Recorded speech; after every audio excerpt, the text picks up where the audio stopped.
The mahogany desk bit into my palms, icy and unyielding, as I laid out the yellow documents like weapons. Aunt Helen's face had drained to the color of ash, her mouth flapping helplessly, a fish gasping for air. Behind her, Cousin Derek shifted nervously, his arrogant smirk finally fracturing. The lawyer's voice cut sharper than a scalpel. The property deed names Maya Chin Rodriguez as sole inheritor. 30 years of lies disintegrated before my eyes. For the first time since Dad's funeral, I felt him there, grinning, proud, victorious. I am Maya. And I never imagined I'd be branded the villain in my own bloodline. But truth has a brutal way of turning you into the enemy, even when all you've done is survive. The phone rang at 6:47 a.m. while I was packing Lily's lunchbox, my hands still sticky with peanut butter. I almost didn't answer. Mornings with a 7-year-old and a toddler didn't leave room for interruptions. But the name on the screen made my stomach clench, Aunt Helen. Maya? Her voice carried that particular tone I'd learned to dread, the one that meant someone had died or was about to demand something impossible. Morning, Helen. I wedged the phone between my shoulder and ear, continuing to slice apple wedges while Lily argued with her cereal about staying in the bowl. We need to talk about the cabin. My knife paused mid-slice. What about it? Derek and I drove up there yesterday to start cleaning it out for the sale. Now that your father's gone. She let that hang in the air like smoke. Well, we found some old papers. Looks like there might be some confusion about the ownership. I set the knife down carefully. Through the kitchen window, I could see my neighbor Mrs. Patterson walking her ancient beagle, same time every morning, same yellow house coat that had seen better decades. Everything normal, everything in its place, while my world started to tilt. What kind of confusion? Lily looked up from her bowl, sensing something in my voice. At 7, she'd already developed that particular radar children have for adult anxiety, the ability to detect when the grown-ups were pretending everything was fine. Well, honey, I know your dad always let you visit up there, but Derek's been maintaining the property for years. Fixing the roof, winterizing the pipes, paying the taxes. Helen's voice took on that patient tone she used when explaining things to people she considered slow. I think there's been a misunderstanding about who actually owns it. The apple slice fell from my fingers onto the counter. Helen, what are you saying exactly? I'm saying Derek has the documentation that shows he inherited the cabin from Grandpa Martinez. Your father, bless his soul, well, he might have let you think it was yours to comfort you after the divorce. The kitchen floor seemed to shift under my feet. I gripped the counter, apple juice sticky under my palm. Dad had died 8 months ago, sudden heart attack in his workshop, surrounded by the furniture he'd been crafting for 40 years. In those horrible weeks after the funeral, when grief felt like carrying stones in my chest, the cabin had been my only constant. The place where Dad taught me to fish, where I'd hidden during my parents' worst fights, where I'd taken Jack on our honeymoon back when we believed in forever. Mom, you're squishing the apple, Lily said softly. I looked down. Juice ran between my fingers. Helen, I need to call you back. Maya, sweetie, I know this is hard to hear, but I hung up. The house felt too small suddenly. Ben was still asleep upstairs, 18 months old and still keeping vampire hours. Lily was watching me with those dark eyes that looked exactly like Jack's used to, before the lawyers and the custody battles and the new girlfriend who was closer to Lily's age than mine. Are you okay, Mom? I forced a smile, the kind that doesn't reach your eyes but might fool a 7-year-old. I'm fine, baby. Eat your cereal. But I wasn't fine. The cabin represented more than just property, it was the last piece of my father I had left, the only place I could afford to take my kids for vacations. The retreat I'd been planning to sell to finally get ahead of the credit card debt that kept me awake at 3 a.m. doing calculations on the back of envelopes. I walked to the junk drawer, the one where important papers went to die between expired coupons and broken hair ties. Somewhere in there was the folder Dad had given me 6 months before he died, when his doctor started using words like preventative and just in case. I'd barely looked at it then, superstition, maybe, or the arrogance of someone who thought their father would live forever. My hands shook as I pulled out documents with official seals and legal language that might as well have been written in Sanskrit. Property deeds, insurance policies, bank statements, the bureaucratic aftermath of a life. Mom, I'm going to miss the bus. I looked up. Lily stood by her backpack, patient in the way kids learn to be when their parents are drowning in adult problems. She was wearing the purple dress with the unicorn that used to be too big, now hitting just above her knees. When had she grown so much? Right. Yes. Let's go. I drove her to school on autopilot, half listening to her chatter about the class hamster and whether chocolate milk counted as breakfast food. But my mind kept circling back to Helen's voice, that particular blend of sympathy and steel that wealthy relatives used when they were about to take something from you. Derek was Helen's only child, 3 years older than me, and somehow convinced the world owed him compensation for existing. He'd spent his 20s failing at various business ventures while his trust fund softened the landings. Now he was selling insurance and living in a McMansion that looked like it had been designed by someone who'd heard houses described but never actually seen one. The thought of him owning Dad's cabin, the place where Dad had carved our initials into the kitchen doorframe every summer, where we'd spent hours in comfortable silence while he taught me to sand wood and I taught him about the books I was reading, made something acidic rise in my throat. I dropped Lily at school and drove home through streets that suddenly felt foreign, like I was seeing my neighborhood for the first time. The houses looked smaller than usual, more tired. The man at the corner coffee shop who usually waved didn't look up from his newspaper. Back home, Ben was awake and standing in his crib, hair sticking up in impossible directions, demanding breakfast in the wordless but urgent way toddlers had perfected. I went through the motions: diaper change, high chair, Cheerios scattered like tiny life preservers across the tray, while my mind raced. I needed to see those papers Derek claimed to have. I needed to understand what Dad had actually left me, beyond the workshop tools I couldn't use and the framed photo of us at the cabin that now sat on my nightstand like evidence of a crime I didn't remember committing. But first, I needed coffee and 5 minutes to think without someone needing something from me. I was reaching for my phone to call Helen back when it rang again. Different number this time, one I didn't recognize. Maya Rodriguez? Speaking. This is James Morrison from Morrison & Associates. I was your father's attorney. I'm sorry for your loss, and I apologize for not reaching out sooner. There's been some confusion regarding your father's estate that I believe we need to address immediately. James Morrison's office smelled like leather and old money, the kind of place where important decisions were made behind heavy wooden doors. I sat in a chair that probably cost more than my monthly rent, bouncing Ben on my lap while he tried to grab the brass letter opener on the desk. Everything about this room screamed competence and control, qualities I desperately needed but couldn't afford. Mrs. Rodriguez, I want to start by saying your father spoke of you often. He was very proud of the woman you'd become, especially how you've managed as a single mother.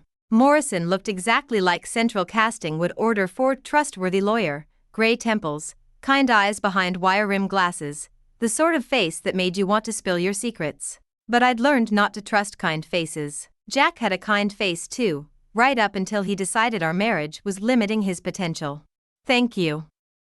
I shifted Ben to my other knee, trying to look like someone who belonged in leather chairs instead of someone who'd spent 20 minutes in the Target parking lot psyching herself up for this meeting.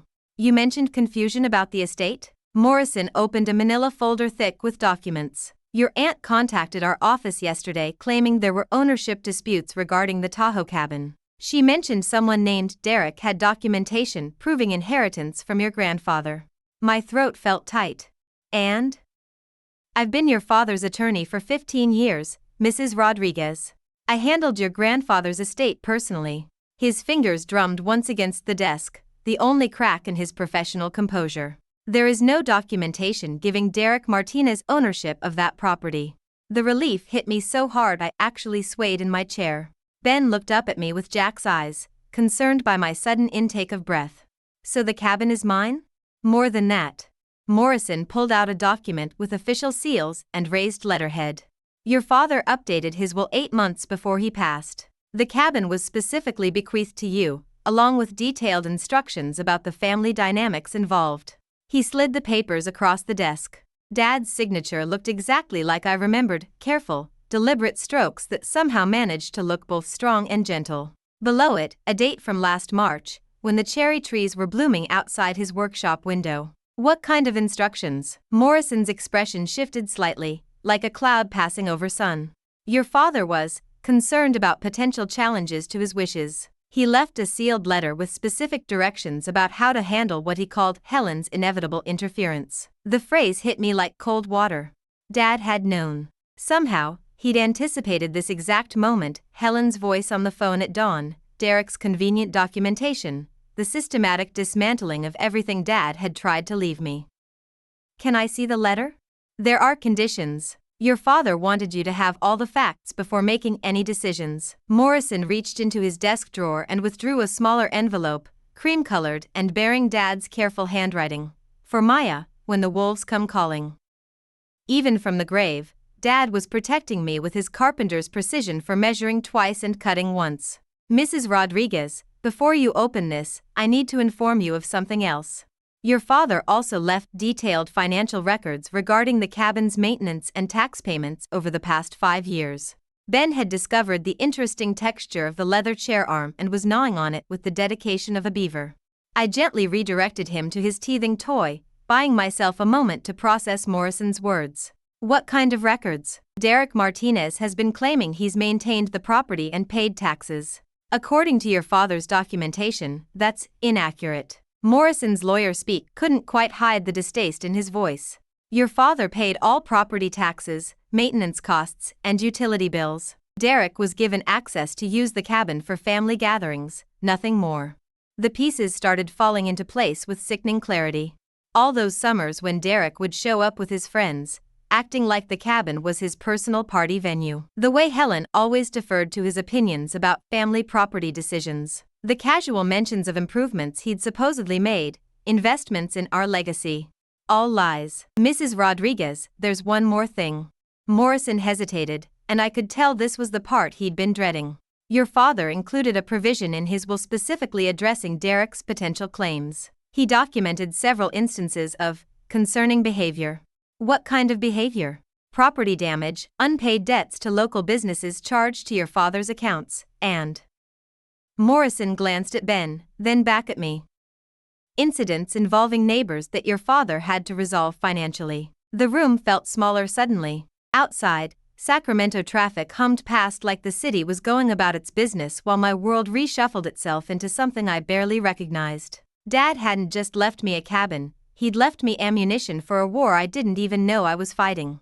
How much is the cabin worth? Morrison consulted another document. Current market value is approximately $450,000. I nearly dropped Ben. $450,000. Enough to pay off my credit cards, cover Lily's college fund, maybe even put a down payment on a house in a neighborhood where the schools had actual textbooks instead of promises and good intentions. No wonder Helen was suddenly concerned about confusion in the paperwork. Mrs. Rodriguez, I need to ask, has anyone pressured you to sign any documents regarding the property? Transfer forms, quitclaim deeds, anything of that nature? No, but... I thought about Helen's tone that morning, the way she'd made it sound like a foregone conclusion. I think they're planning to. Morrison nodded grimly. Your father anticipated that as well. He left instructions for us to handle all communications regarding the estate directly. Anyone attempting to circumvent proper legal channels would be. He paused, searching for the right phrase. Discouraged. Ben started fussing, the way he did when he needed a nap or when he sensed his mother was about to have a breakdown in a lawyer's office. I bounced him gently, trying to project calm while my mind reeled. Mr. Morrison, can I ask you something directly? Of course. Why would Derek think he could get away with this? If Dad's will is clear, if there's documentation. Morrison leaned back in his chair, and for a moment he looked less like a lawyer and more like a tired man who'd seen too many families tear themselves apart over money. Mrs. Rodriguez, in my experience, people like Derek count on people like you not fighting back. They assume that single mothers, people dealing with grief and financial pressure, won't have the resources or energy to challenge them. He gestured at the thick folder on his desk. Your father knew that. That's why he was so thorough. I looked down at the sealed letter in my hands, Dad's final words waiting behind cream-colored paper. Outside, a siren wailed past, someone else's emergency, someone else's crisis. But for the first time in months, I felt like I might be holding the solution to mine. What happens next? That depends on what you decide after reading your father's letter. But Mrs. Rodriguez? Morrison's expression softened slightly. Your father was very specific about one thing. He said you were stronger than you knew, and smarter than anyone gave you credit for. He was counting on that. I stood carefully, balancing Ben and the envelope that suddenly felt heavier than it should.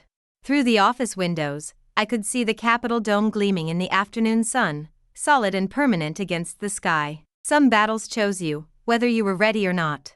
I sat in my car outside Morrison's office for 20 minutes, Ben finally asleep in his car seat, the letter burning against my palm like a secret I wasn't ready to know. The parking meter had expired, but I couldn't move. Once I opened this envelope, there would be no going back to the version of my family where Helen was just difficult and Derek was just entitled. The cream paper tore easily under my thumb. Maya, if you're reading this, Helen has made her move sooner than I expected. I hoped I'd have more time to prepare you, but your old man always was too optimistic about people's capacity for decency.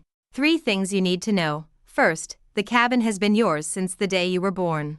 I never told you because I wanted you to love it for itself, not for what it represented. Grandpa Martinez left it to me with explicit instructions. It goes to the child who understands its value isn't in dollars. Second, Derek has been stealing from the family for years. The maintenance Helen brags about? I've got receipts showing I paid for every repair while Derek charged fishing trips and poker weekends to accounts I guaranteed. The folder in my workshop safe has documentation going back 5 years. Combination is your birthday plus Lily's, you'll figure it out. Third, and this is the hard part, sweetheart, Helen knows. She's always known Derek was robbing us blind. She chose to protect her son instead of doing what's right. I'm sorry you're learning this now, when I can't shield you from the disappointment. Fight for what's yours, Maya. You've got more backbone than anyone in this family ever gave you credit for. Don't let them convince you to be reasonable when they've been unreasonable for years. The cabin is your legacy. More than that, it's Lily and Ben's future. Don't let anyone take that from them. All my love, Dad. P.S. Morrison has instructions to transfer all relevant documents to your possession immediately. Derek's going to be very surprised by what constitutes actual legal ownership. My hands shook as I folded the letter. Through the windshield, I watched a woman in a business suit march past, heels clicking on concrete with the confidence of someone who'd never had to doubt their place in the world. I envied that certainty, that assumption that the ground beneath your feet would hold. Ben stirred in his sleep, making the soft snoring sounds that usually melted my heart. Today they just reminded me how much I had to lose. I drove home on autopilot, Dad's words echoing in my head. Helen knows. She's always known. The house felt different when I carried Ben inside, smaller, temporary, like a place I was just passing through rather than trying to build a life. The stack of bills on the kitchen counter looked more menacing in the afternoon light streaming through windows that needed new caulking. I put Ben down for his nap and called Morrison. I need access to my father's workshop safe, I said without preamble. I can meet you there tomorrow morning. Is 9 o'clock convenient? What about today? A pause. Mrs. Rodriguez, has something happened? I looked out the kitchen window at Mrs. Patterson's yellow housecoat hanging on the line, same as always, while my world cracked open and rearranged itself. My father said Derek's been stealing from the family. I need to see those records. I'll meet you at the property in an hour. The drive to Dad's house took me through neighborhoods where I'd grown up believing everyone told the truth and family meant protection. The workshop sat behind the main house like a shrine to honest work, tools hung in precise order, wood shavings swept into careful piles, the smell of varnish and determination still clinging to every surface. Morrison was already there when I arrived, standing among Dad's half-finished projects like a lawyer in a cathedral. A rocking horse for Ben, nearly completed. A jewelry box for Lily's 8th birthday, the hinges already installed with Dad's characteristic precision. The safe is behind the workbench, I said, though my voice caught on the words. I punched in the combination, my birthday, October 15th, plus Lily's, March 3rd. 10150303. The lock clicked open with a sound like absolution. Inside, folders labeled by year, photographs, and a manila envelope marked Derek, evidence of theft. Morrison whistled low as I spread the contents across Dad's workbench. Credit card statements showing charges to fishing guides, restaurant bills, even a receipt for a hot tub delivered to Derek's address, all charged to accounts Dad had guaranteed. Bank records showing Derek had been given access to a family credit line for emergency cabin maintenance and had used it to fund a lifestyle that included Vegas weekends and golf club memberships. This is extensive, Morrison said, photographing each document with professional efficiency. And thoroughly documented. The numbers blurred together, 5,000 here, 8,000 there, smaller amounts that added up to a systematic drain on Dad's savings. My father, who drove the same truck for 15 years and darned his own socks, had been subsidizing Derek's Peter Pan lifestyle while I struggled to pay for Lily's dance classes. How much total? I asked, though I dreaded the answer. Morrison was calculating on his phone. Conservative estimate? $47,000 over the past 5 years. I sat down hard on Dad's work stool. $47,000. More than I made in a year. More than enough to explain why Dad had looked tired the last few months before his heart attack, why he'd started talking about tightening belts and making sure you kids are provided for. My phone buzzed. Helen. Maya, honey, I've been thinking about our conversation this morning. Derek and I would like to meet with you tomorrow to discuss the cabin situation. Maybe we can work something out that's fair to everyone. Fair to everyone? Theft could be negotiated. Family betrayal was a business transaction that required compromise. What time? I heard myself ask. How's 10 o'clock? At the cabin? Derek wants to show you all the improvements he's made. I looked at Morrison, who was listening with the focused attention of a prosecutor building a case. He nodded slightly. 10 o'clock works. Wonderful. I'm so glad we can handle this as a family, sweetie. Your father always said you were reasonable. She hung up, leaving me staring at evidence of a conspiracy that had been unfolding for years while I'd been trying to be reasonable. Mrs. Rodriguez, Morrison said carefully, what are you thinking? I thought about Dad's hands, permanently stained with wood stain and honest work. I thought about the rocking horse he'd been making for Ben, the jewelry box waiting for Lily's birthday. I thought about Helen's voice calling me reasonable while she plotted to steal my children's inheritance. I'm thinking, I said slowly, that tomorrow Derek is going to learn what $47,000 of theft looks like when it's documented by a man who measured twice and cut once. Morrison smiled for the first time since I'd met him. Your father would be proud. But as I drove home through the Sacramento twilight, one question gnawed at me. If Helen was willing to orchestrate this elaborate deception for the cabin, what else had she been lying about? And more importantly, what was she prepared to do when she realized her plan had fallen apart? The answer, I suspected, would reveal just how far some families were willing to fall. I barely slept that night. Every time I closed my eyes, I saw Derek's smug face from family gatherings, the way he'd lean back in Dad's favorite chair at the cabin like he owned it. The way Helen would smile when Derek talked about our property while I sat there like an idiot, grateful to be included. At 5:30 a.m., I gave up pretending to rest and made coffee in the dark kitchen. The bills on the counter seemed to mock me, past due notices that had become the soundtrack of my life since the divorce. But today felt different. Today I had ammunition. By 6 a.m., I was reviewing Morrison's copies of the theft documentation, spreading them across my kitchen table like battle plans. Ben woke up cranky, demanding attention, while Lily stumbled downstairs in pajamas that were getting too small. Mom, why are there papers everywhere? Lily asked, pouring herself cereal with practiced independence. Just some boring grown-up stuff, baby. But it wasn't boring. It was $47,000 of systematic theft, documented with Dad's characteristic thoroughness. Every receipt dated and filed, every fraudulent charge circled in red ink like evidence of a crime scene. My phone rang at 7:15. Morrison. Mrs. Rodriguez, I'd like to attend today's meeting with you. Is that necessary? When someone's been stealing from an estate for years, they don't usually confess quietly. Derek and Helen are going to try to overwhelm you, make you feel unreasonable for wanting what's legally yours. His voice carried weariness. Having legal representation present tends to clarify people's thinking. I looked at Lily, carefully cutting her toast into triangles, completely unaware that her future was being negotiated by adults who should have known better. What time should we meet you there? 9:30. I want to review the property records before they arrive. After dropping the kids at daycare and school, I drove toward Lake Tahoe with Morrison's business card tucked in my purse like a talisman. The October air was crisp, and the aspen trees had turned that particular shade of gold that made tourists stop for photographs. This was the drive Dad and I had made dozens of times, windows down, his old Chevy climbing steadily through pine forests that smelled like childhood. He'd always gotten quiet on this stretch, and I'd learned to match his silence, watching the landscape transform from suburban sprawl to something wild and lasting. The cabin sat on 2 acres of prime lakefront property, a modest A-frame that Dad had winterized and expanded with the patience of someone who understood that good work couldn't be rushed. The front deck overlooked water so clear you could see the bottom 20 feet down.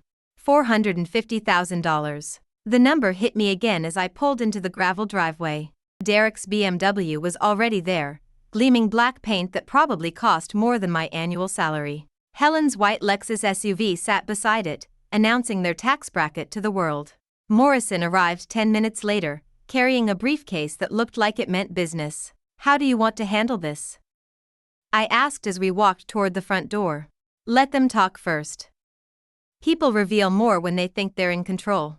He straightened his tie, transforming into something sharper. "If Derek has fabricated ownership papers, we need to see them." Helen opened the door before we could knock, her smile faltering when she saw Morrison. She was wearing designer jeans and cashmere that probably cost more than my monthly grocery budget. "Maya, sweetheart. And you must be Mr. Morrison. How lovely that you could join our little family meeting." The emphasis on family wasn't subtle. Derek stood in the living room like he was conducting a tour of property he owned, gesturing at the stone fireplace Dad had built stone by stone. "As you can see, we've maintained everything beautifully. New roof last year, upgraded plumbing, fresh stain on all the exterior wood." Everything he described had been paid for by Dad, according to the receipts now sitting in Morrison's briefcase. But Derek delivered his lies with the confidence of someone who'd been practicing them for years.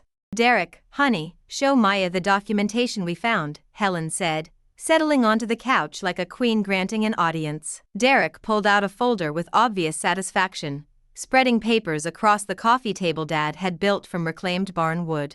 "Here's the original deed transfer from Grandpa Martinez to me, dated 1995. And here are the tax records showing I've been the responsible party since 2018. Morrison leaned forward, examining the documents with focused attention. After several minutes, he sat back with an expression I couldn't read. "These are very interesting documents, Derek." Something in Morrison's tone made the room feel smaller. Helen's smile became fixed, and Derek's confidence flickered. "Mr. Morrison," Helen said carefully, "I hope you understand that this is really a family matter. We're trying to do what's best for everyone. Of course, family matters should be handled with complete honesty." Morrison opened his briefcase and withdrew a manila folder.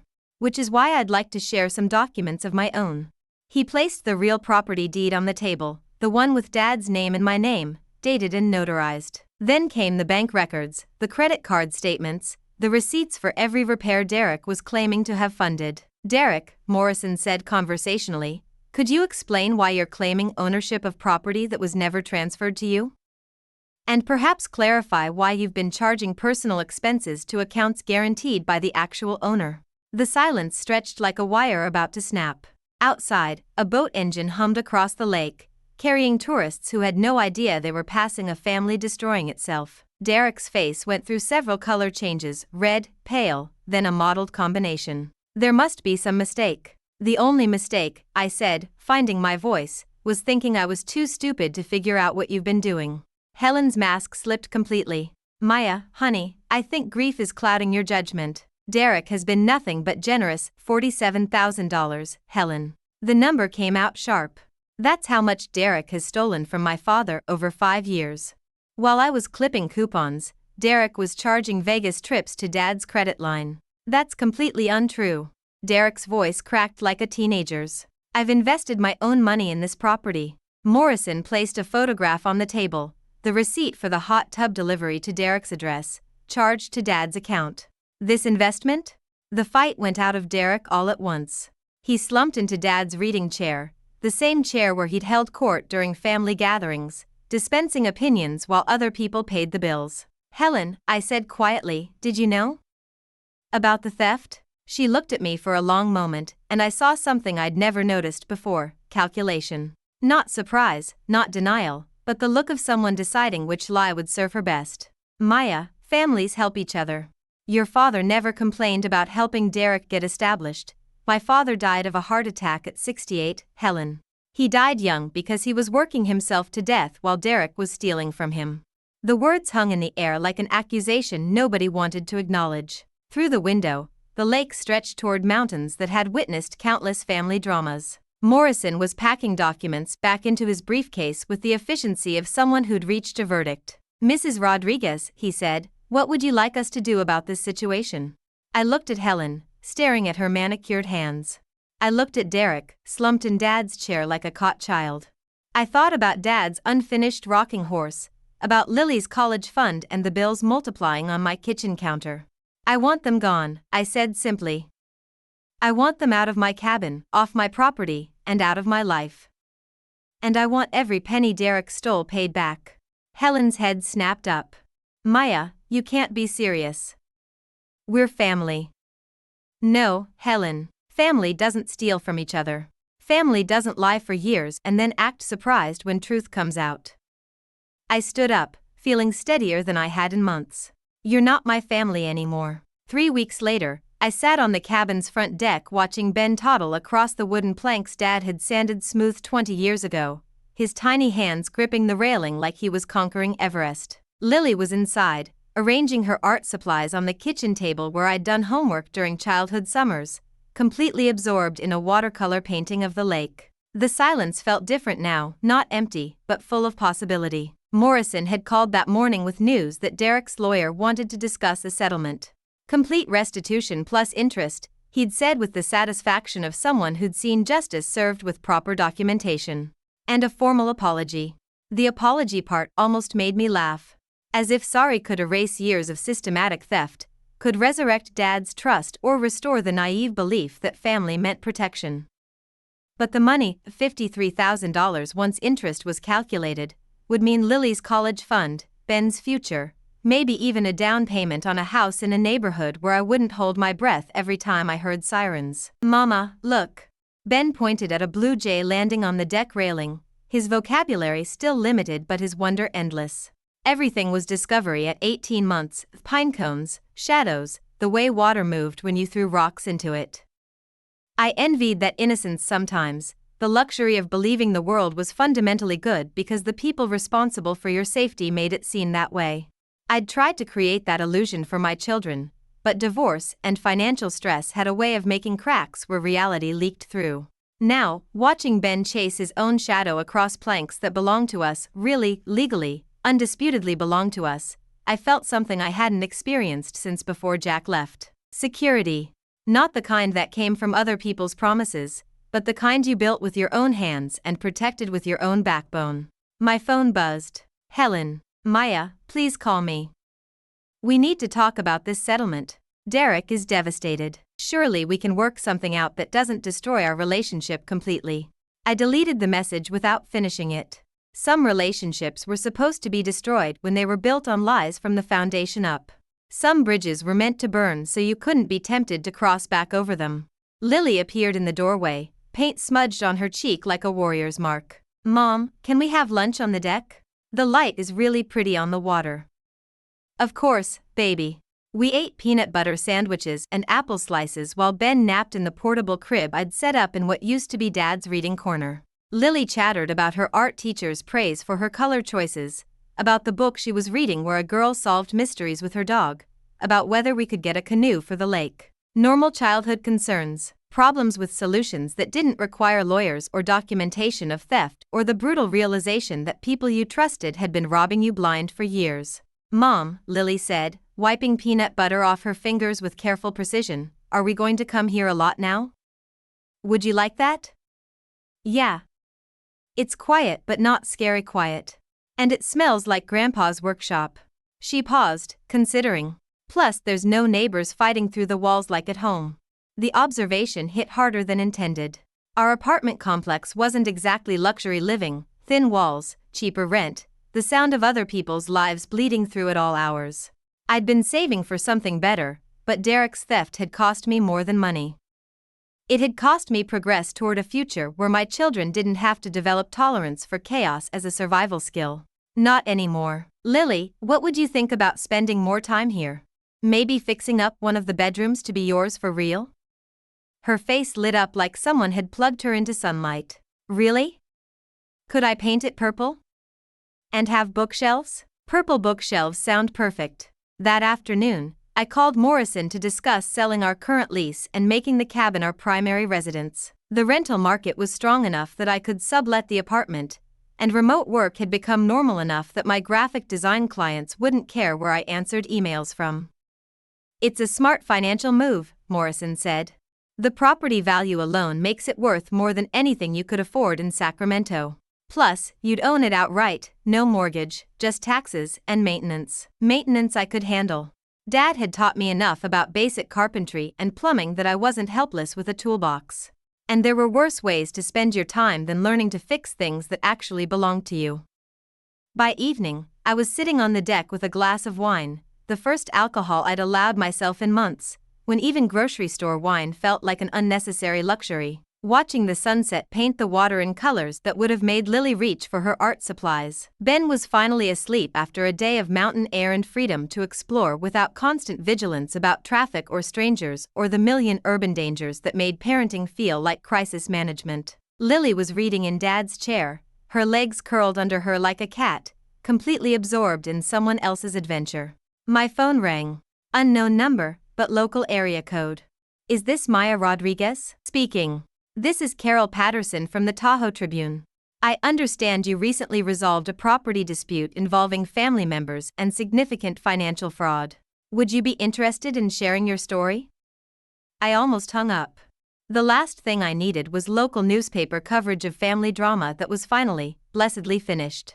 "I'm sorry, I'm not interested in publicity. I understand your hesitation, Mrs. Rodriguez, but we've been investigating a pattern of similar cases in the area. Family members claiming property rights through forged documents or fraudulent maintenance claims. Your situation might help other people recognize the warning signs." I looked through the cabin windows at Lily, still reading with the concentration of someone who believed in happy endings. At Ben's portable crib where he slept with the complete trust of a child whose mother had figured out how to make their world secure again. "What would you need from me?" "Just the basic facts. How the deception was uncovered, what documentation proved the fraud, how you protected your legal interests. No personal details beyond what's already in the court records." An hour later, I'd given my first interview as someone who'd fought back and won. Not dramatically, not with screaming confrontations or public humiliation, but with the quiet persistence of someone who'd learned that documentation was stronger than family loyalty and that lawyers who did their homework could make liars very uncomfortable very quickly. That night, after Lily was asleep and Ben's breathing had settled into the rhythm that meant deep dreams, I stood on the deck listening to the sound of water against rocks, the same sound Dad had fallen asleep to for 40 years, the same sound that would lull my children to sleep for years to come. Helen had left another voicemail. "Maya, I know you're angry, but Derek is family. He made mistakes, but destroying him won't bring your father back. Please consider forgiveness." I deleted it without finishing the message. Forgiveness was for people who acknowledged wrongdoing and worked to make amends. Forgiveness wasn't for people who spent years stealing from your father and then tried to gaslight you into believing their victims were the problem. What I felt instead was something cleaner than forgiveness and more useful than anger. I felt free. Free from the obligation to be grateful for scraps. Free from the assumption that family meant accepting abuse in the name of keeping peace. Free from the exhausting work of pretending that people who'd shown you their true character might somehow become different people if you just wished hard enough. Tomorrow I'd start planning the move, researching schools for Lily, figuring out the logistics of mountain living with 2 small children. I'd learn to split wood and winterize pipes and all the other skills that came with owning property instead of just renting space in someone else's plans. Night, I sat in Dad's chair with his last gift, the knowledge that I was strong enough to fight for what belonged to me and smart enough to win. The lake stretched toward mountains that had outlasted every human drama, and for the first time since Dad's funeral, I felt like I was exactly where I belonged.